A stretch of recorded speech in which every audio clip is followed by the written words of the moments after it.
नमस्कार दोस्तों, आज हम फिर से एक नया वीडियो लेकर के आए हैं आप लोगों के लिए। आव्यूह मैट्रिक्स जो कि परीक्षा में 10 से 12 नंबर तक का पूछा जाता है, और इसका भी हम नाम दिए हैं क्लास 1, फिर पढ़ाएंगे क्लास 2, क्लास 3, क्लास 4। इस तरह से हम पढ़ाते चलते हैं, जिसमें कि आप लोगों को किस तरह का दिक्कत नहीं होना चाहिए। अब पिछला वीडियो जो हम बढ़ाए हैं इन्वर्स में क्लास 1 से लेकर के क्लास 15 तक, यानी कि 1 से लेकर के 15 तक हम पढ़ा है। उसमें जितना भी इन्वर्स का सवाल है वह सब सवाल हम बता दिए हैं एक्सरसाइज का।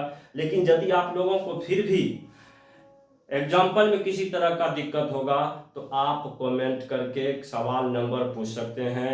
स्पेशल क्लास में आप लोगों को फिर से हम बता देंगे, लेकिन बढ़िया से आप लोग मेहनत कीजिए। और हम गारंटी लेते हैं, यदि आप हमसे ऑनलाइन पढ़ रहे हैं, मेरा हर एक वीडियो आप देख रहे हैं, क्लास 1 क्लास 2 करके सीरियली वाइज देख रहे हैं, तो हम गारंटी लेते हैं आप लोगों का बहुत अच्छा रिजल्ट होगा। मेरे विद्यार्थी को मैथ में 95, 96, 97, 98, 100 तक नंबर आया है। इसलिए हम परीक्षा के समय में भी अधिक मेहनत करते हैं। परीक्षा के समय में हम क्रैश कोर्स करवाते हैं, क्वेश्चन बैंक बतलाते हैं, जिससे कि एक भी सवाल परीक्षा में छूटे नहीं। तो सबसे पहले ध्यान देना है इसमें दोस्तों कि आव्यूह किसे कहते हैं, मैट्रिक्स किसे कहते हैं। आव्यूह जो है दोस्तों, यह एक आयताकार क्रम विन्यास है। आयताकार क्रम विन्यास क्या हुआ, इसका रूप जो होता है आयत के रूप में होता है। देखिए इसका रूप किस रूप में है, आयत रूप में है। तो इसका परिभाषा भी उसी रूप में बनाएंगे। और इसमें जितना भी अवयव लिखते हैं अवयव के रूप में 1 2 3, जितना भी इसमें हम डालेंगे इस आव्यूह को हम बड़ी ब्रैकेट के अंदर लिखते हैं। बड़ी ब्रैकेट से ही इसको सूचित भी किया जाता है। इसमें जो भी राशि हम रखते हैं वह उसका अवयव कहलाता है। तो 1 2 3 ए बी सी या साइन थीटा कोस थीटा जो भी होता है सब इसका क्या कहलाता है, यह इसका अवयव कहलाता है। इसको अवयव कहते हैं, सदस्य कहते हैं, मेंबर, एलिमेंट, यही सब कहते हैं। तो आव्यूह संख्याओं या फलनों का, फलन मतलब हो गया कि जो भी राशि डालते हैं, जैसे साइन थीटा कोस थीटा दिया हुआ है दोस्तों, यह त्रिकोणमितीय फलन हो गया, इसीलिए हम इसको फलन भी बोलते हैं। और यदि हम लिखते हैं 1 2 3 या अलजेब्रा में आता है, इसको हम अलजेब्रिक फंक्शन बोलते हैं, बीज गणितीय फलन बोलते हैं। तो आव्यूह संख्याओं या फलनों का एक क्रम विन्यास है। इन संख्याओं या फलनों को आव्यूह के अवयव या प्रविष्टियों कहते हैं। इसको हम अवयव बोलेंगे या जो अवयव से प्रविष्ट कर देते हैं। प्रविष्ट मतलब जो अवयव इसमें डाल के लिख देते हैं उसी को क्या बोलते हैं, प्रविष्ट कहते हैं। अब दोस्तों ध्यान देना है, मान लेते हैं प्रविष्टियां कहते हैं, इसे अंग्रेजी के बड़े अक्षरों से सूचित किया जाता है। इसे अंग्रेजी के बड़े अक्षरों से सूचित किया जाता है, लेकिन जब इसके अवयव को हम दर्शाते हैं तो उसे अंग्रेजी के छोटे अक्षरों से सूचित। जैसे देखिए इसमें हम लिखे हैं ए बी सी, अंग्रेजी का छोटा अक्षर लिखे हैं। वो अगले क्लास में हम और दर्शाएंगे इस चीज को। ये बेसिक क्लास है, ये इंट्रोडक्शन क्लास है। इसको समझ लेने के बाद अगला क्लास में आपको दिक्कत नहीं होने देंगे, इसकी गारंटी है। अब यहां पर दोस्तों समझना है कि हम इसमें रो किसको बोलते हैं और कॉलम किसको बोलते हैं। तो ध्यान देना है कि यदि क्षैतिज रेखा के रूप में है, या क्षैतिज रेखा के रूप में है, यदि लाइन क्या है, सोया हुआ है, तो उसको हम क्या बोलेंगे, रो, पंक्ति, जिसको कि एम से सूचित करते हैं, इसको बोलते हैं हॉरिजॉन्टल लाइन यानी क्षैतिज रेखा।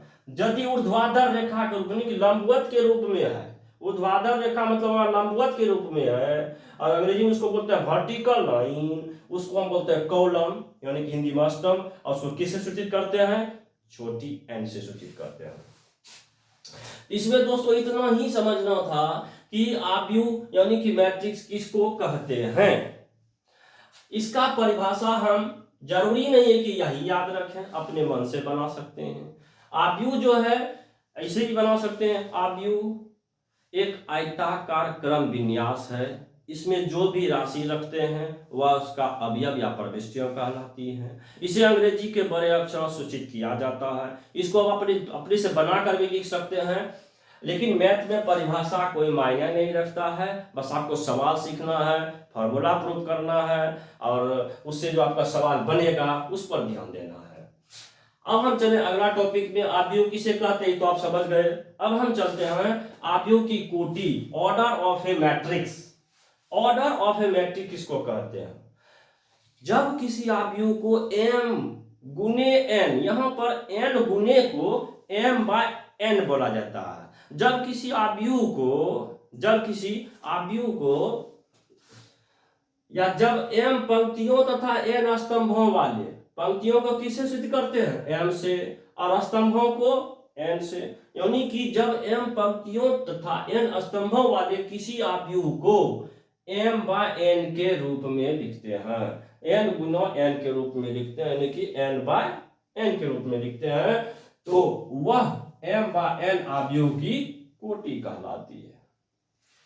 तो इसमें ध्यान देना है कि आव्यूह की कोटि का व्यापक रूप क्या होता है? जनरल फॉर्म होता है a बराबर aij m बाय n। अब यहां पर समझना है दोस्तों ये है क्या, इसको हम कल अगले वीडियो में विस्तार पूर्वक बताएंगे।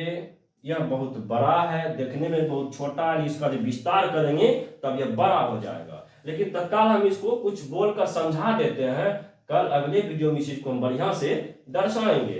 तो a बराबर दिया है aij m बाय n। यहाँ पर दोस्तों aij को बोलते हैं अवयव, पहले बोले हैं, जो इसमें दर्शा देते हैं, अंदर में जो राशि रखते हैं उसको बोलते हैं अवयव, इसको हम अवयव बोलेंगे, सदस्य बोलेंगे। और आई को बोलते हैं दोस्तों आई थ्रो, आई व पंक्ति, मतलब यह बढ़ते जाता है। आई का मान जो हम लिखेंगे कि 1 2 3 4 5 6 7 बढ़ते जाएगा, लेकिन आई का वैल्यू जो जाएगा वह m तक जाएगा। कहां तक जाएगा? m तक जाएगा। लेकिन j का वैल्यू जो है मान कहां तक जाएगा? m तक जाएगा। यानी हम दर्शा सकते हैं i बराबर 1 2 3 4 डॉट डॉट, कहां तक जाएगा दोस्तों? m तक। लेकिन यदि हम j को दर्शाएंगे तो 1 2 3 डॉट डॉट, कहां तक जाएगा? n तक। और यहां पर m को क्या बोलते हैं? लिख दिया पहले, पंक्ति। n को किससे दर्शाएंगे? स्तंभ को। अब ध्यान देना है m बाय n को क्या कहते हैं? कोटि। तो इसको हम विस्तार पूर्वक कल बताएंगे, लेकिन आप लोग अच्छे से मेहनत कीजिए, क्योंकि आप लोगों के लिए ही हम ये चैनल बनाए हैं। जो भी मेरा छात्र ऑफलाइन हमसे पढ़ रहा है, हम चाहते हैं कि हमसे जो पढ़ता है ऑफलाइन क्लास में जो पढ़ता है, उसके बाद मेरे चैनल के माध्यम से जो है स्काई मैथ्स क्लासेस के माध्यम से जो है वह अपना रिवाइज कर सकता है। मेरा पढ़ाने का तात्पर्य यह है कि मान लीजिए कुछ विद्यार्थी ऐसा होता है जो कि पढ़ करके कॉपी खो देता है, कहाँ गया उसका कोई पता नहीं है। लेकिन यह खोने वाला चीज़ तो नहीं है, परीक्षा के टाइम हम रिवाइज कर सकते हैं। वैसे हम मंथली एग्जाम भी लेते हैं विद्यार्थी का। तो आप लोग सही से मेहनत कीजिए, मेरा जहाँ तक होगा वहाँ तक मदद करेंगे, लेकिन आप लोग थोड़ा ध्यान दीजिए हम पर कि इसका जो है मेरा चैनल का लाइक सब्सक्राइब कमेंट जो भी होता है उस पर आप लोग ध्यान दीजिए, जो कि हमको पढ़ाने पर और आत्मविश्वास मिले, हम और बढ़िया से आगे पढ़ाएं। वैसे मेरा एक वीडियो का लगभग जो है 100 के पास चला ही जाता है व्यू, लेकिन हम चाहते हैं कि और बढ़े। और सब्सक्राइब भी जो है थोड़ा आप लोग कोशिश कीजिएगा बढ़ाने की, आप लोगों से रिक्वेस्ट है। बस आज इतना ही, आप लोग बढ़िया से मेहनत कीजिए। धन्यवाद। आपको दिक्कत